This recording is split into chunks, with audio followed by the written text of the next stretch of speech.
Welcome to the latest edition of Beyond the Arc. I'm John Gonzalez alongside our NBA insider, Bill Ryder, and we didn't quite match today. We usually match on HQ. We're Almost. close, Bill. Yeah, we're in the same color palette scheme. If I had time, I would have switched out so we could have done the really sort of awkward, accidental but continuous twins thing that we've been pulling off on CBS Sports HQ the last few months. It's pretty good. It's organic and it happens regularly. So we'll see. I don't know if we have any HQ hits coming up this weekend together, but I'm sure we do. We'll see if we can pull it off again. All right. Later in the show, we're going to revisit Pacers, their epic game one comeback. We'll look ahead to game two of the Eastern Conference Finals after the Knicks' historic collapse. We'll discuss SGA winning the MVP award. But first, Bill, last night, game two of the Western Conference Finals, the Wolves in Oklahoma City.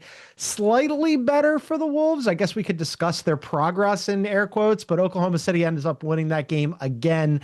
They are up 2-0 in this series, Bill. What was your takeaway from that last night? Because I was watching and I thought, okay, all the things that I wanted the Wolves to do and improve on from game one, they slightly did. Like Ant was more aggressive. They took care of the ball a little bit better. They shot the ball just marginally better from three, but that's a low bar because game one was such a disaster.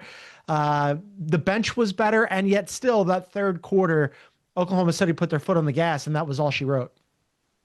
All those things you said are true, which is why for me it just reinforces the fact that as much as we want to do deep dive analysis and scouting reports and X's and O's and all that's valuable, your best player has to be outstanding to win playoff series. And your best player, if you're the Minnesota Timberwolves, has to be good, John, and not atrocious at the thing he's best at. We've discussed this before, but Anthony Edwards was a volume three-point shooter, hit a lot of those threes over the course of the regular season. And this is another game where he just can't buy a bucket. I mean, he can't buy a three-point shot. So the bench can be better. They can have, you're right, the turnover sort of margin shrunk, and it was almost, I think it was 14% turnover, points off turnover. So it was fairly close. But my main takeaway is breaking news. The Thunder are really, really good and starting, these Superman commercials we keep seeing for the new movie that are super awkward when they involve Jason Tatum. Yeah. This is a Thunder team that's Clark Kent starting to figure out the superpowers a little too early for the rest of the league's comfort. But on the other side, I think it can boil down to the Thunder are a complete team with a superstar. I mean, Shea's been amazing the last 4 or 5 games. And the Thunder's defense, by the way, if you go back to their wins over the last few series, has been, in the games they've won, has been outstanding. And you've got a Minnesota Timberwolves team. It doesn't matter if the component parts are better or more improved or a little bit better calibrated. If Anthony Edwards can't hit shots and he's got to attack the rim and he's not very efficient, he's 12 of 26 or whatever it was, you don't stand a chance in most series, especially against this team in this series.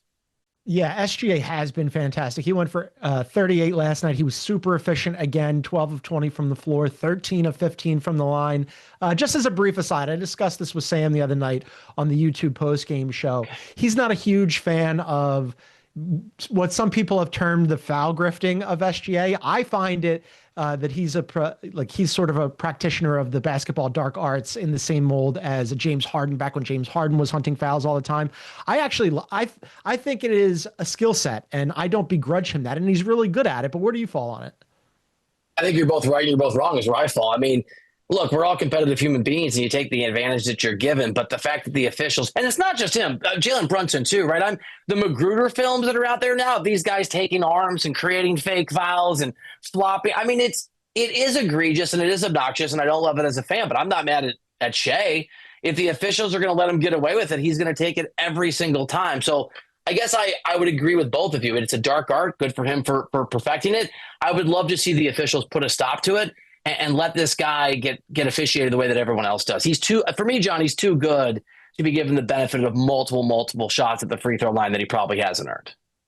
Isn't that part of being a superstar in the league, though? Like, you're the MVP now, right? You're the MVP. He's not Jordan. NBA. Not at this level. But aren't you supposed to be getting those calls that like the superstars in the face of the league and the guy who's holding up the MVP trophy is supposed to get?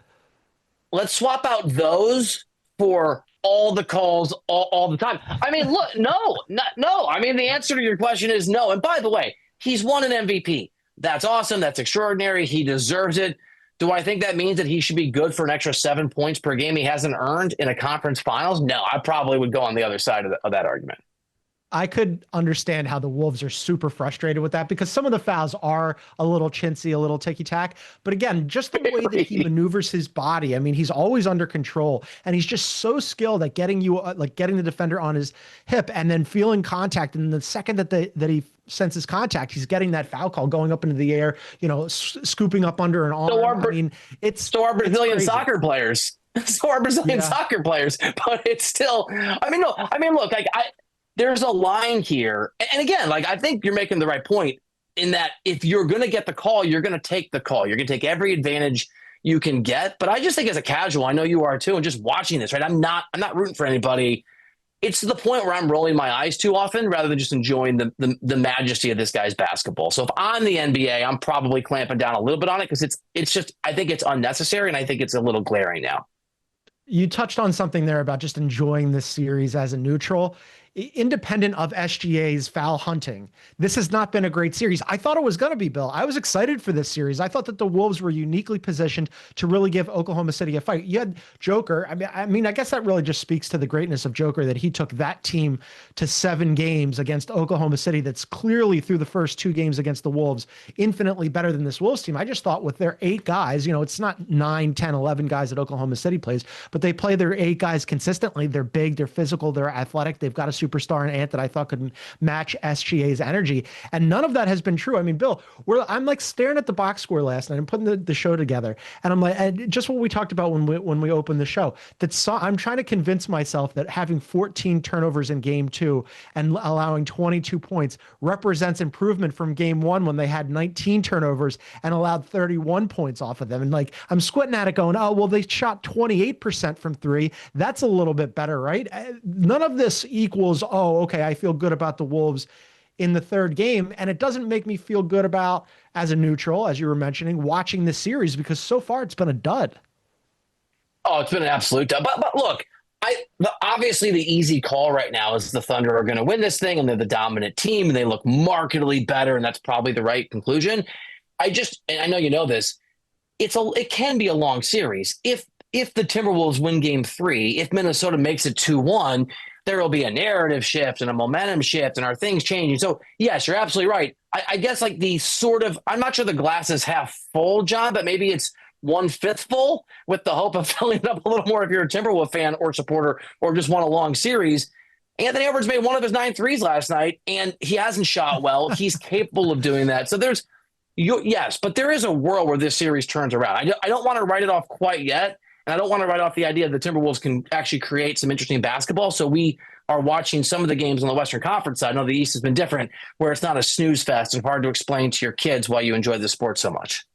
Yeah. Well, okay. All right. So let's look at it glass half full, because you're right. Ant hasn't played his best basketball yet. Although yesterday in last night's game, he was more aggressive. He took just 13 shots in game 1. He took 26 in game 2. He had 13 shots, Bill, like midway through the second quarter. So I thought that was encouraging, but the 3 isn't falling yet.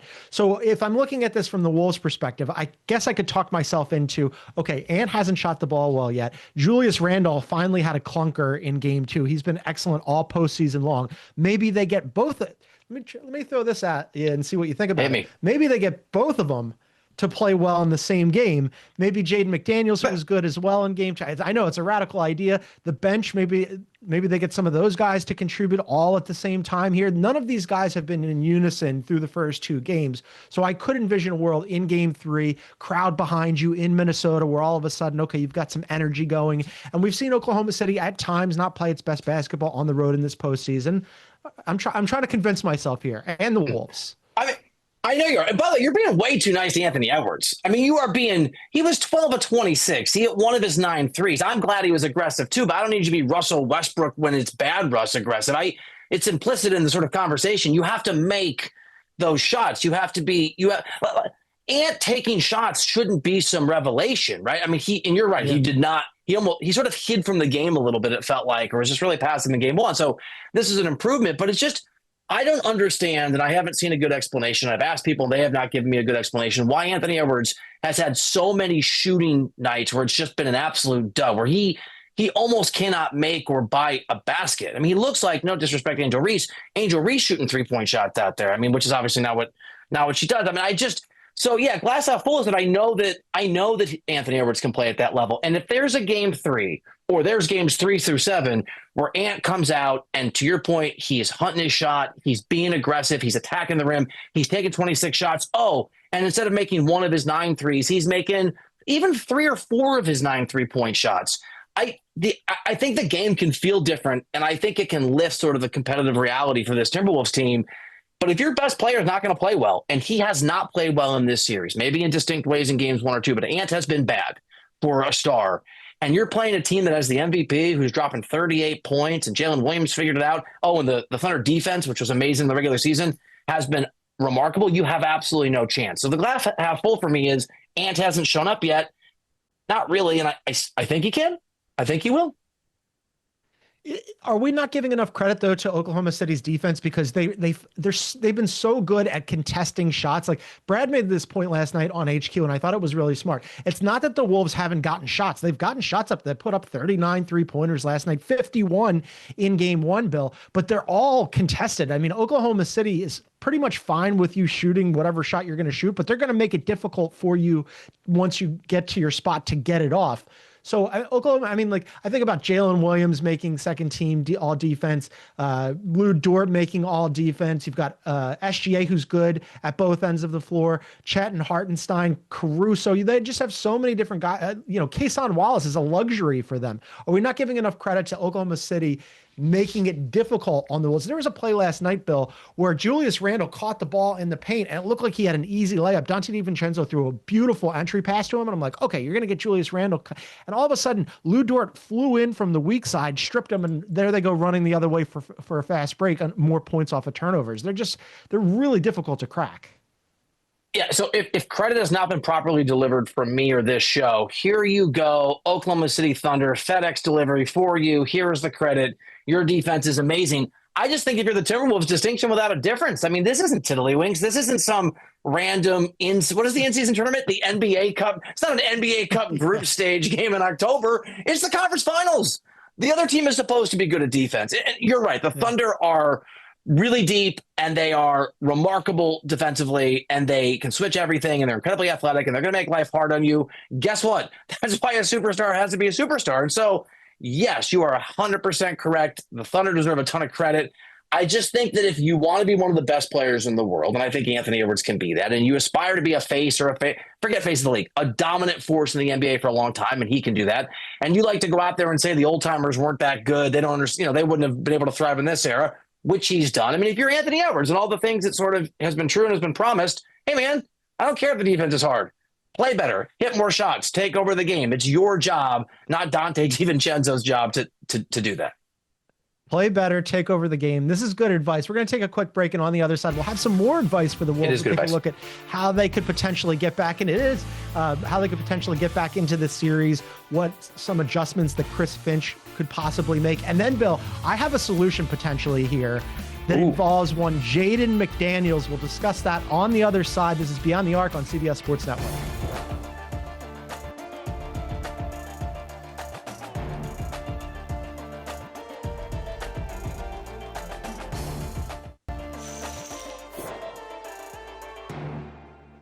All right, welcome back to Beyond the Arc, discussing the Western Conference Finals. OKC is up 2-0 on the Wolves, Bill. A couple of adjustments that I was thinking about that maybe Coach John this thing. Finch. Hit me. Yeah, I'm going to coach John it a little bit. So the 5-out lineups that they were playing when, because Rudy Gobert, and everybody likes to dump on Rudy Gobert, he's been like pretty unplayable in this series. I have defended him many, many times on this program. I don't know that I can defend him in this series because he hasn't really done much of anything at either end of the floor. So Chris Finch decided to mothball him at the end of the game yesterday. Same with Julius Randle, you're not going to do that going forward. Julius Randle has been really good in the postseason. He had a bad game yesterday, but Chris Finch decided to go with the hot hand because Nickeil Alexander-Walker and Naz Reid were playing better basketball. And those 5-out lineups where you have 5 shooters on the floor were giving Oklahoma, and I'm going to do trouble in air quotes here because Oklahoma City still won the game pretty comfortably. But in terms of like the best basketball they played in 2 bad games, it was with the 5-out lineup. So how do we feel about considerably less Rudy Gobert and just having 5 shooters on the floor at all times?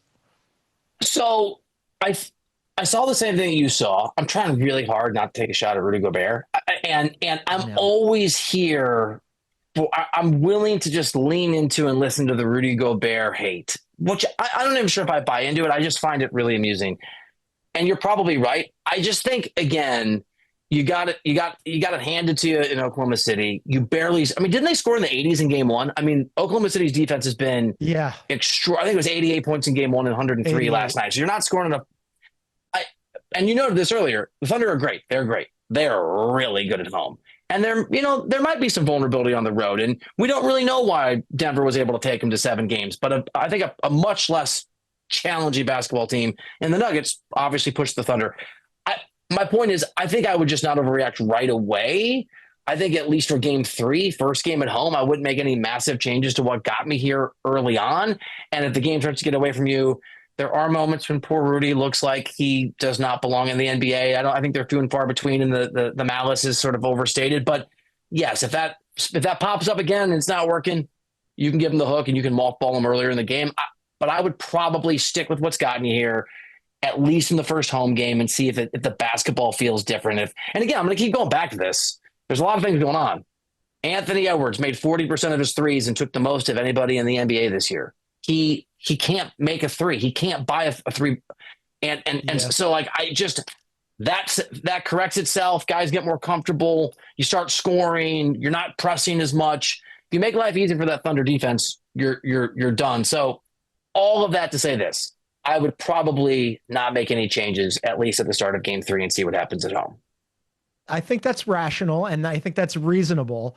I'm having a hard time parsing what is happening with this Wolves team, because Bill, I mean, I keep going back to the previous series, and I guess it really does just come down to you have Nikola Jokic, and he's able to single-handedly lift a team with like half of a functioning Aaron Gordon into the 7th game and half of a functioning Michael Porter Jr. But on paper, Bill, I would have thought that Rudy would have been useful in this series. You've got 2 bigs on the other side that are big parts of Oklahoma City, and the guy is, at the very least, whatever you're going to get out of him offensively, he's an excellent rim protector. He made all defense again this season, although we'll get to that potentially later in the show. He was the last guy into the pool, the last guy voted on to second team all defense, but 4-time defensive player of the year. I would have thought that he would have had some utility in this series. And then Anthony Edwards, I expected him to be much more efficient, much more effective. He hasn't done that either. So, all right. So this brings me to my Jaden McDaniels adjustment. Okay. Here's my idea.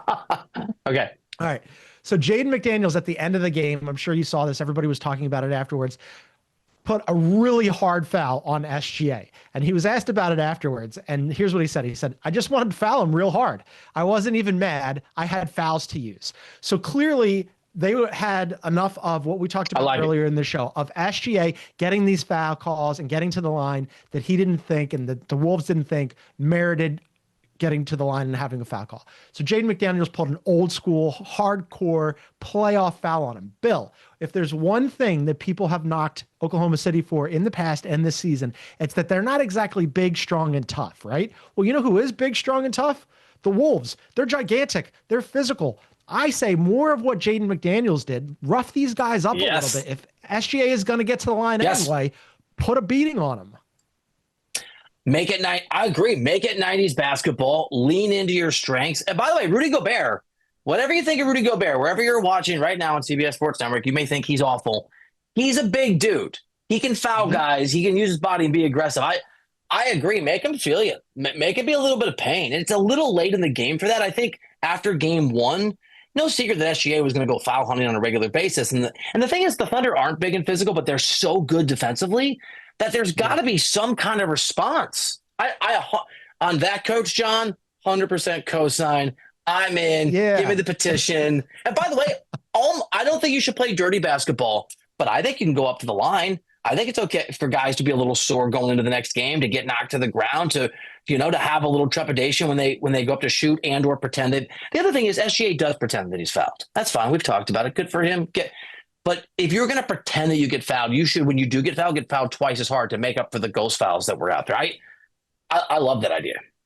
This is what I'm saying. Like when you're mentioning Rudy Gobert, he's got 6 fouls. At the very least, use those 6 fouls. When Jaden McDaniels was talking about this after the game, and he was doing it in that like really monotone, even Jaden McDaniels voice, because the guy he never raises his voice. He never there's no emotion bubbling up in him. He was just like, I'm putting a foul on him.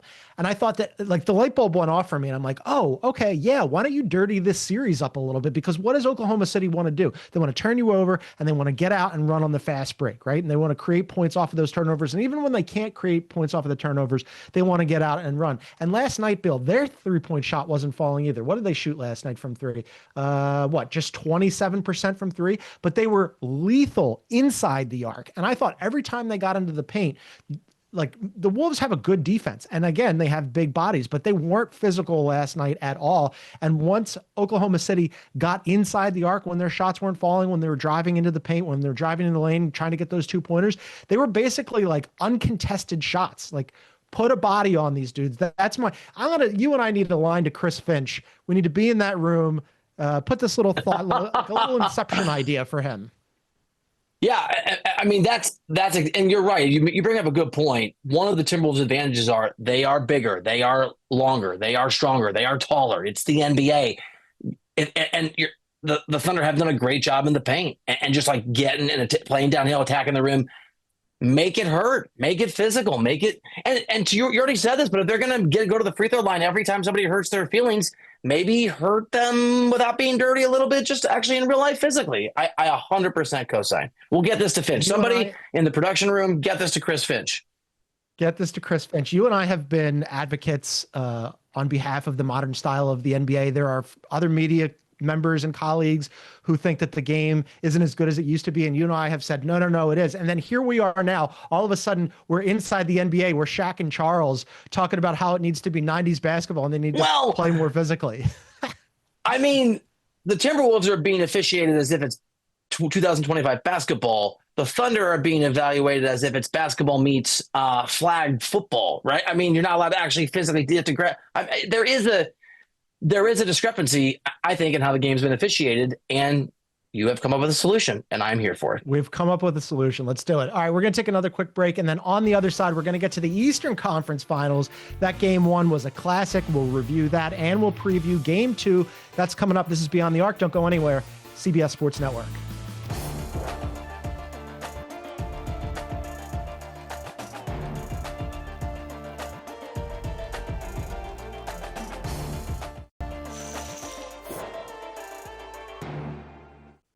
All right, welcome back to Beyond the Arc. A reminder that we are also a podcast. You can find us wherever you get your favorite shows. Please download, subscribe, and leave a review. All right, to the Eastern Conference Finals, Bill. Game 1 was I'm still not over game 1. What a game. Amazing. Pacers were down 17 in that game. Then they were down 14 with under 3 minutes left. Here's a little history for you, Bill. In NBA history, teams that were down 14 or more with 3 minutes to go had lost 970 straight games until the Pacers beat the Knicks. That's the kind of postseason this has been for the Pacers, who now have 4 comeback wins after being down 15 or more. That is tied for the most in NBA history. What an incredible game for the Pacers, and like what a body blow for the Knicks. And by the way, let me. I'll see your history and raise you some history. A huge part of the reason is obviously Tyrese Haliburton. This season, he is 12 of 14 on shots with 2 minutes or less to take the lead or tie, including overtime. That is the best clip in a season in the play-by-play era in NBA history. I mean, it's that, and not just the shot, John. I know you guys probably talked about it after the game, but the fact that we thought it was a buzzer beater, that he did the Reggie Miller choke gesture, that his foot was on the line, right? And then it sort of felt like all the wind went out of the Pacers' sails. Nope, plenty of wind aplenty in those sails, and they still won in overtime. I don't really know what I'm supposed to make of that game or what the takeaway is, because you're not really supposed to score 20 points in 2 minutes and 35 seconds, let alone of a fourth quarter. And the Knicks played really, really good for almost 46 minutes of that basketball game. And so I almost want to just write it off as a one-off, and it doesn't matter. But the Pacers keep doing it. And by the way, the Knicks were here for doing the same thing to the Celtics a couple times in the last series. So you're right. In the context of how both these teams got here, it feels like a massive body blow for the Knicks. The Pacers just keep doing this, Bill. Like, this is their third big comeback of this postseason. So they were down 7 with under a minute left against the Bucks, won that game. They were down 7 at the Cavs with under a minute left, won that. This should be, when you're looking at like the win probabilities, when it's in like 99th percentile and they keep winning these. I mean, like, what are the odds of winning 1, let alone winning 3? And then against the Knicks, they were down 9 with under a minute left and won that one as well. And you mentioned Tyrese Haliburton, who, Mr. Overrated according to the Athletic poll. He had said about the choke that he thought, obviously, that it was a 3, and that if he had known that it was a 2 and his foot was on the line, he wouldn't have done it. Bill, he also said he's not going to do it again in this series. Because he didn't want to be quote unquote aura forming. Bill, I want him to lean into this heel turn, into being the villain. Trae Young, obviously, Knicks fans love to hate him. Tyrese Haliburton is a bigger, better player and villain, I think, a foil for the Knicks than Trae Young ever could be. I mean, 2 straight Eastern Conference Finals, and this guy has hit big shot after big shot after big shot this postseason. I think he should do the choke move if it happens again. Oh, you're right. And by the way, I think you think it because it's hilarious and it's fun and it's content and it's dynamic and it's incredible to watch. But to your point about the fact that the Athletic did a poll of players who named Haliburton the most overrated player in the NBA. Obviously, Haliburton responds to this. Some guys can't handle the chip on their shoulder and everybody hates me playing hell. LeBron couldn't handle being the villain back when he tried to do that when I covered him in Miami. That's, one of the best players of all time, if not the best player of all time. Haliburton's got that gene. Haliburton's one of those guys, you can hate him, you can mock him, you can have no respect for him, you can, whatever. It makes him better. And so I know this goes counter to sort of New York personality and Knicks fans personality. You don't want to go at Tyrese Haliburton. You don't want to be booing him all the time because he thrives on that stuff. Yeah, he absolutely does. And it's one of his teammates, it might have been Siakam, it might have been Miles Turner, but somebody said that exact same thing, that he likes when people hate him.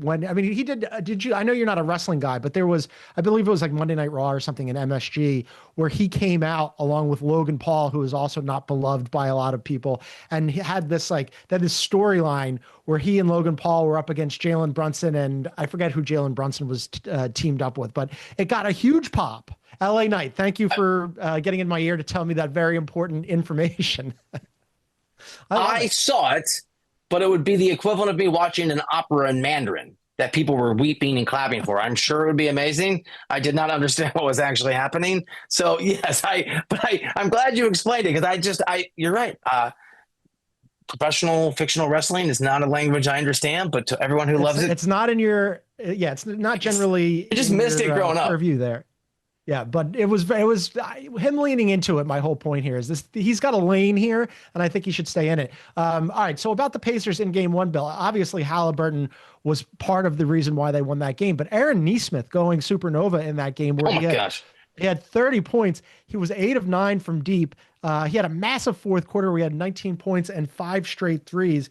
That was incredible. And then on the other side, like the Knicks, Jalen Brunson had 43 points, Bill. He ties Patrick Ewing for the most 30-point games in playoff history, and he was in foul trouble, and somehow they actually added to their lead in the fourth quarter when Jalen Brunson was out. They wanted a 14-0 run, and they still lost this game. Bill, this, to me, it's not just a triumph of the Pacers, but the Knicks. I don't know how you recover after something like that. Like, obviously, they're the Knicks, and they'll talk about dust ourselves off and pick ourselves up and all of that stuff, but that is just such a brutal blow where you get a great game from Jalen Brunson. You add to your lead in the fourth quarter. Karl-Anthony Towns hit more threes in that game than he had in the entirety of the series against the Celtics, and you still lose that at home when the vibes have been so good. That's potentially a crushing blow for them. Yeah, I probably don't see things in as dire a way as you do, John, just because I think if the Knicks come and win this game, then it resets. It's one game, and if they lose game 2, it's over, right? History tells us home team loses 2 games. But I will because you're right. There's a lot of interesting things. The fact that Jalen Brunson was out, and that the Knicks went on that crazy run. And OG Anunoby, by the way, was outstanding over that stretch, kind of stepped up and filled in for Brunson. Here is the thing that I want to keep an eye on. I was trying to figure out what's an actual takeaway beyond the, man, that's a brutal way to lose or a brutal way to win reality for the Knicks and the Pacers, respectively, from that game. And here's what I was thinking about. Carlisle and Thibodeau have really uniquely different styles to how they manage their rosters and their teams at a time when maybe, we don't have a big enough sample size, but maybe the era is shifting away from shorter rotations in the playoffs that we've always seen to depth mattering. That's something I told you Lisa Leslie sort of told me she thinks is a shift in how sort of the CBA and the requirements of the NBA and the 65 game threshold operate. Carlisle is going to play all of his guys, and we know this. And that means the minutes get sort of spread out. Thibs is going to play. I know that it was an overtime game, but I think Bridges played 46 or 47 minutes in that game. I thought that the Knicks looked a little gassed at the end. And I do sort of wonder going forward how much the Knicks just having lots of minutes on fewer guys and that being their approach and being tired and exhausted in these long series and these comebacks that happen. And the Pacers having so many guys that Carlisle will run out there that they can actually spread the minutes out and their guys are able for more of a marathon than New York is going to play a role. I don't know enough yet because it's only one game and maybe I'm seeing what I want to see, but I do wonder if maybe one of the many factors in that Pacers win and that Knicks absolute collapse was the fact that the Pacers are built for these kind of moments because they have more guys they can throw at you, and the Knicks are conditioned because of who their coach is and their lack of depth to get tired quickly at the end of these series and games. I'm glad that you brought up the coaching because this was on my to-do list for our conversation today as well. Yes, to your point about the Pacers are deeper, there's no doubt about that, and that Rick Carlisle actually uses his entire team. And when he brings in his bench guys, it's not just to grab some minutes or use up a couple fouls. TJ McConnell has a use. Benedict Mathurin has a use. Obi Toppin is, energy, and they throw him in the dunker spot. Even Thomas Bryant, who your mileage may vary on, he's been, I won't say good in this series, definitely not good, but he has a use in that he gets Miles Turner off the floor and gets some rest, and he's a traditional big. They all have defined roles coming off of that bench. I also thought in game one that Rick Carlisle really outcoached Thibs. I mean, this got lost in the shuffle here, Bill, but in the third quarter, Jalen Brunson picked up his third foul, right? And it was, I think, a pretty common foul in the middle of the third quarter where Nesmith banged into him, and it wasn't a play that would put Jalen Brunson on the line. It wasn't to get them into the bonus. It was just a common foul, and Thibs decided to challenge it, and he was unsuccessful, and they were out of challenges midway through the third quarter. On the other side, Rick Carlisle kept his powder dry, and in the fourth quarter and overtime, there were multiple challenges that Rick Carlisle had that ended up going the Pacers' way that influenced the course of the game, and I just thought, and that was just only one part. Oh, not to mention the fact that Thibs had, for whatever reason, Karl-Anthony Towns playing drop coverage against Miles Turner, who doesn't want to go into the paint ever. What are we doing here? I just thought Rick Carlisle was considerably better and part of the reason why the Pacers won. I'm not saying Thibs is the reason why they lost, but he could definitely coach better than he did in game one. I mean, look, I 100% agree. And in order to erase a 16-point deficit in basically no time, you have to have a coaching advantage. I mean, you have to have some. Not that Nesmith is a random guy, but a guy who's not a superstar suddenly become Ray Allen meets Steph Curry, right? In this sort of flurry of threes. You have to have this lucky bounce from Haliburton.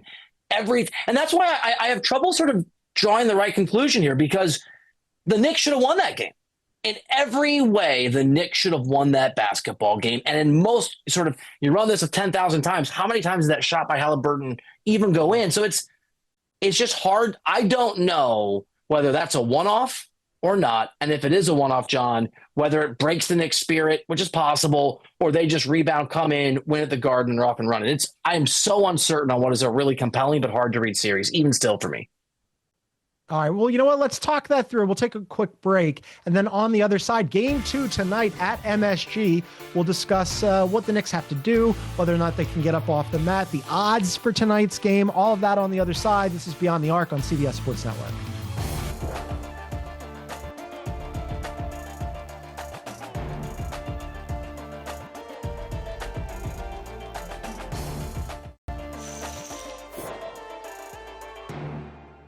Welcome back to Beyond the Arc. You can also find us on YouTube at Beyond the Arc CBS. Please hit the like button, leave a comment, subscribe, and the bell symbol. If you click on that, you'll get notified when we go live. We go live. We'll be live. Bill and I will be live after game. I guess it'll be game 3 of the Eastern Conference Finals on Sunday, so come and join us over on YouTube. Game 2 of the Eastern Conference Finals is tonight, Bill, at MSG. The Knicks are favorites in this game, -5.5. However, the series odds have flipped. It was pretty close. The Knicks opened up as the series favorite. The Pacers are now -166. However, and the Knicks are +140. So I guess people like the Knicks to climb back into it tonight. But winning game 1, all of a sudden the odds makers like Indiana.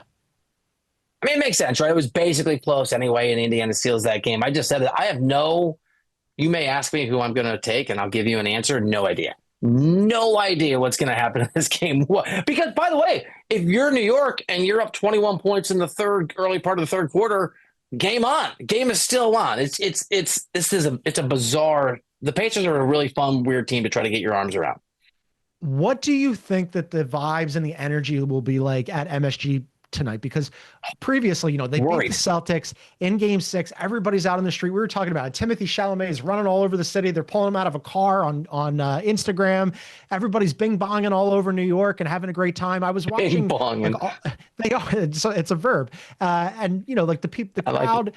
In Game 1, you had Larry David there, and he's sitting with John Hamm, and Tracy Morgan is always there, and Ben Stiller, and I mentioned Timothy Chalamet, and they all look like they're having a great time until they're not. And I think that was probably true of the crowd writ large. And I just wonder if, for not just the Knicks, but also the fans, like, are you now... you beat the Celtics, you vanquished the champions, but you just took one in the mouth against the Pacers, who you were probably feeling pretty confident about, because outside of you and me in this show, and maybe people in Indiana, I don't think casuals really realized how good the Pacers have been this year. I'm with you. I have no idea what to expect up to, and especially what the Knicks and their fans are going to be feeling going into this game. I also love John Hamm trying to stop a fast break by not returning the basketball. Did you see this? Where John Hamm's just like, yes. No, you can't. Yes. You can't have it. I mean, he's in a show on Apple TV Plus where he steals things. So I guess he's in character. Have you seen the show, by the way? It's good. Yeah, it is good. We don't have time for this, but I've hung out with John Hamm 4 times randomly in my life. I saw him in Columbia, Missouri once at a pizza place. Yeah, he's a super nice guy, incredibly good guy. But he steals basketballs, and on TV he steals jewels and paintings. He's good at stealing. He's great at stealing. And if the Pacers win this thing, transition alert, they're going to steal this series. That's the thing. I think the Knicks will probably win 2. Did I just bing bong that thing? I don't know what bing bong means, but it felt like a bing bong. Way to bing bong. It's over. It's over if the Pacers win it. So Knicks fans, to answer your question, fear, trepidation, nerves, and jitteriness. That is what they're going to be feeling at the Garden. Yeah, well, you're absolutely right that it'll be over, because as we know, and the Knicks know this too, because they just did this, teams that win the first 2 on the road in the playoffs are 40-5 all time. That includes the Pacers last round against the Cavs and the Knicks in the last round against the Celtics. So yeah, I mean, they absolutely have. I hate to do the must-win thing after one game. Right. But it really kind of is historically, maybe you could be the 6th team all time to pull yourself out of a down 0-2 after losing 2 games at home tailspin. But the history books would say and suggest that it's going to be awfully difficult. I also wanted to just discuss, and this is a topic that we sort of touched on previously, but the league parity here, Bill. Okay, I thought that the Oklahoma City Wolves series was going to be a little bit better. Maybe it will be. Maybe the Wolves will climb back into it. But the Pacers clipping the Knicks in Game 1 just goes further along to this. Like everybody in the league, when we were laughing in the break about sometimes, the HQ prompts will be, give me 10 teams that could win the NBA championship. There might have been this year. It's been fun knowing who's going to win. I mean, the Knicks, the Pacers, and the Timberwolves all belong on that list because they're in the conference finals, and you could easily have found 7 other teams. That was whoever that producer was. Outstanding question, it turns out. Nicely done by our friends here at CBS Sports Network and CBS Sports HQ. Okay, but as we say this, league parity, any team can win. Do you still feel confident about that, given how Oklahoma City has looked? Do you think that the Pacers or the Knicks could beat Oklahoma City? Yes, absolutely. I'm not going to doubt the Pacers. Look, the Thunder are going to be favored in every series, and probably the right move is to pick them, but I'll go back to what I keep saying. The star player for the Timberwolves hasn't played like a star player in the first 2 games. You're not going to win if that happens against a team that good.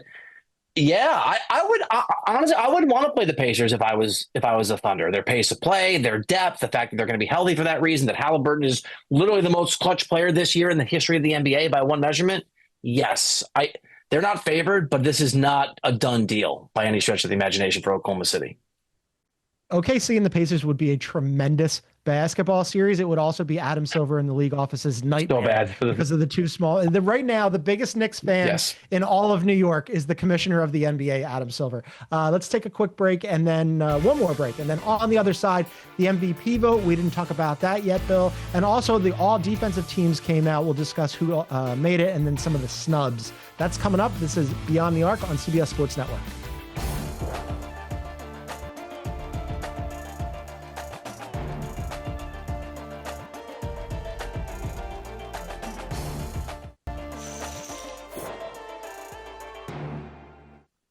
All right, welcome back to Beyond the Arc. Wrapping up the show on a Friday. The MVP award, as expected, Bill, ended up going to SGA. He outpaced Joker, who finished second, followed by Giannis, Tatum, and then Donovan Mitchell was the fifth guy into the pool. He actually got 1 third-place vote. I can't wait to see who that was, and 3 fourth-place votes. Also, less curious, but still slightly curious.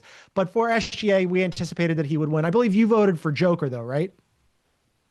I did. Not mad at. I'm a little surprised it wasn't closer. Maybe I shouldn't be. I'm a little surprised that it wasn't 71-29 is a pretty large disparity. I did vote for Joker, and as we discussed, I think it's the right decision. I think maybe some voters sometimes are a little too worried about. I'm just going to be honest. They're more worried about their colleagues' perceptions and less worried about how history will judge them in 3 or 4 or 5 years. But all that said, like, I'm not mad about SGA. He was amazing. I think there were 2 good choices, and congratulations to him for winning the award. He bought all the Oklahoma City Thunder teammates Rolexes, which I thought was a nice that was cool for him to give. But I'm with you.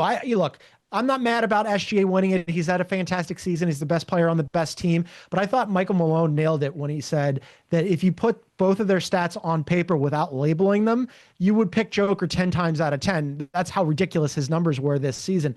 And by the way, while we're on the topic of Michael Malone, have you watched him on TV recently? I never in a million years would have thought that Mike Malone would be good on TV. He's been excellent. He is good. You know, it kind of makes sense because he does have in the press. Well, he had when he was the head coach. He had kind of a charm. He had a bit of a presence in press conferences. He was gruff and he would be put out, but he's interesting and he's not afraid to say what he thinks. And he feels a little more liberated now to not have to worry about what a locker room's going to think about his comment. You're right. I'm not sure he fits on ESPN. What they do with their NBA coverage and what he does feels a little different, but he is very good at it. Well, he tried at one point, I think it was game 1. He tried at one point to like break down tactical advantages and strategy. Yep. And they were like, no. We're not going to talk about basketball here. But he's been very good. He's going to be a head coach again in the league soon. But if he wanted to be on TV, he could absolutely do it. All right. All defense came out yesterday, Bill. First team headlined by DPOY, Evan Mobley, Dyson Daniels, was on the first team, Lou Dort, Draymond Green, and then Amin Thompson. Pleasant surprise. I wasn't sure if people would give him a first team selection. My guy, he made first team. And then second team, Triple J was on second team. I would have had him ahead of Lou Dort, but that's okay. Then Zubac, Jalen Williams, Tumani Kamara, the upstart young player wing from the Blazers. And then Rudy Gobert was the last selection on the second team, Bill. So went from DPOY last year to just barely making second team this year. First guy to miss the cut was OG Anunoby. No Bam Adebayo, no Derek White, no Giannis, no Jaden McDaniels, no Jared Allen. I mean, there's so many good defenders. How did you feel about this, and were there any snubs that stood out to you? I mean, I'm looking at my list here. Yeah, I mean, look, it all makes sense. And you and I discussed this. I think the level of defense in the NBA is really high right now. There's a lot of people who are extraordinarily deserving. So the list didn't make me mad. Nobody to me sort of was egregiously missing. It just goes down to the fact, and you and I discuss this a lot, the votes are hard because there's lots of qualified people in all these award categories. Can I lobby you and by extension the NBA to add a third team? We do 3 for all NBA. Why good idea. 2? You've got so many good defenders that didn't make the cut. OG, Bam. Derek White is not an all NBA defender. I agree. Giannis exists. He's in this world. If Wemby had qualified, he would have been in this world. We got to expand this a little bit.